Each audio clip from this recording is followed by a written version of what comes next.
Belgachia dumping ইয়ার্ডে ভূমিধসের কারণে লিলুয়া বেলগাছিয়া ভাগাড়ে জলের পাইপ ফেটে বিপত্তি ঘটে। জলমগ্ন হয়ে পড়ে ভাগাড় সংলগ্ন এলাকা। জল জমার কারণে উপড়ে যায় বৈদ্যুতিক খুঁটি, ব্যাহত হয়ে পড়ে বিদ্যুৎ সংযোগও। পাশাপাশি শুক্রবার সকালে ভাগাড়ে ধস নামে। এই ধসের কারণেই ফাটল ধরে দোকান বাড়ি ঘরেও, যার ফলে আতঙ্কে এলাকার মানুষ। ঘটনাস্থলে পৌঁছয় লিলুয়া থানার পুলিশ এবং হাওড়া কর্পোরেশনের সাফাই বিভাগের আধিকারিকরা।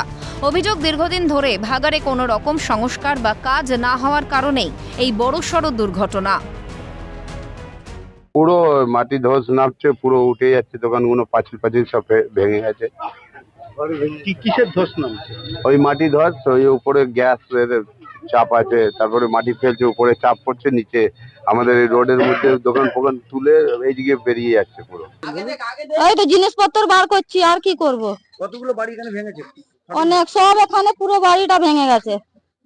রাস্তাও তো ফাটল ধরেছে। হ্যাঁ, ওদের কান নাক কাটা হয়ে গেছে, আর ভালো লাগছে না বলতে বলতে, ওদের নাক কান কাটা। আপাতত এখানে জল নেই, এটা একটা ফ্যাক্টর আছে। তো জল রেস্টোরেশনের জন্য এনারা অলরেডি কাজ শুরু করেছেন। আমাদের পুলিশের তরফ থেকে যা যা কোঅপারেট করার আমরা সবটাই করছি। বেলগাছিয়ায় ট্রাফিক ডাইভারশন করা হয়েছে, যাতে করে সেখানে বেলগাছিয়া এই ওয়াটার সাপ্লাই পাইপলাইনের কাজ করা যায়। পুলিশ প্রশাসনের তরফ থেকে লাগাতার মাইকিং প্রচার চালানো হচ্ছে। ইতিমধ্যে বিষয়টি নিয়ে আলোচনা করে সিদ্ধান্ত নেওয়া হয়েছে বলে জানা যায়। পুরনো পাইপলাইন মেরামতির কাজ আপাতত বন্ধ। তার পরিবর্তে বেলগাছিয়া পাম্পিং স্টেশন থেকে যে পানীয় জলের লাইন উত্তর হাওড়ায় গিয়েছিল তাও বন্ধ করে দেওয়া হবে। পরিদর্শনে যান রাজ্যের ক্রীড়া প্রতিমন্ত্রী তথা শিবপুরের বিধায়ক মনোজ তিওয়ারি। এটা ন্যাচারাল ডিজাস্টার হয়েছে, এটা তো কিছু করার নেই, বাট যা করণীয় আছে এখন আপাতত সরকারের পক্ষ থেকে করানোর প্রায়োরিটি দিয়ে এটা করানো হচ্ছে। খাওয়া দাওয়ার থেকে শুরু করে পাশে স্কুলগুলো আছে, সেখানে ইমিডিয়েট শিফটিং এর ব্যবস্থা করানো হচ্ছে। আর জলের যে খাওয়ার জলের সমস্যা হয়েছিল সেইগুলো পাঠানো হয়েছে আপাতত। ঘটনাস্থল পরিদর্শন করেন হাওড়া পুলিশ কমিশনার প্রবীণ কুমার ত্রিপাঠী এবং হাওড়া জেলাশাসক পি দীপাপ্পিয়া।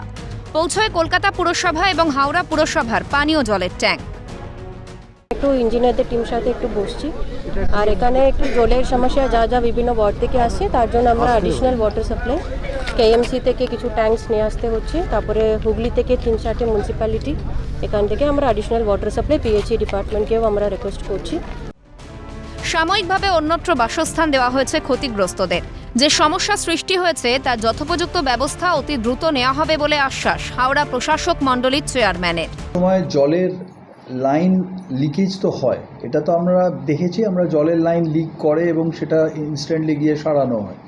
এবার কোন লিকটা থেকে হঠাৎ করে ধরুন পাইপ বাস্ট করে যাবে, এটা সবসময় প্রেডিক্ট করা খুব মুশকিল হয়। তো আমাদের লিকেজ থার্ড তা সেখানেই আমাদের হাওড়ার পুরো গার্বেজটা গিয়ে পড়ছে, যার ফলে একটা ওয়েটটা বেশি হয়ে গেছে। তো এই ব্যাপারটা ঘটেছে, তো যার জন্য ওনারাও খুব তাড়াতাড়ি চেষ্টা করছেন যাতে একসাথে দুটো হিলে বায়োমাইনিং করে ওই গার্বেজটাকে রিমুভ করে। হাওড়ার অ্যাডমিনিস্ট্রেটরকে বিষয়টি খতিয়ে দেখার জন্য নির্দেশ দেওয়া হয়েছে বলে দাবি পুর ও নগরোন্নয়ন মন্ত্রী ফিরহাদ হাকিমের। নগরায়ণ দপ্তরের তরফে হাওড়া কর্পোরেশনের কাছ থেকে রিপোর্ট চেয়ে পাঠিয়েছে। যতদিন না পরিস্থিতি স্বাভাবিক হচ্ছে আমরা ততদিন জল দেব। আর আমরা দেখে নিচ্ছি যত তাড়াতাড়ি সম্ভব রেস্টোর যাতে হয়, সেই জন্য ওখানে পুরো টিম নামানো হয়েছে। যতদিন না লাগবে, যেহেতু রমজান চলছে, আমরা জল পাঠাবো। ঘটনায় পুরোপুরি প্রশাসনের নজরদারির অভাবের অভিযোগ তুলছেন স্থানীয়রা। যদি সঠিকভাবে নজরদারি থাকতো তাহলে এই দুর্দিন আসতো না, ক্ষোভ বাসিন্দাদের। হাওড়া থেকে দেবকুমার দের রিপোর্ট, ক্যালকাটা নিউজ।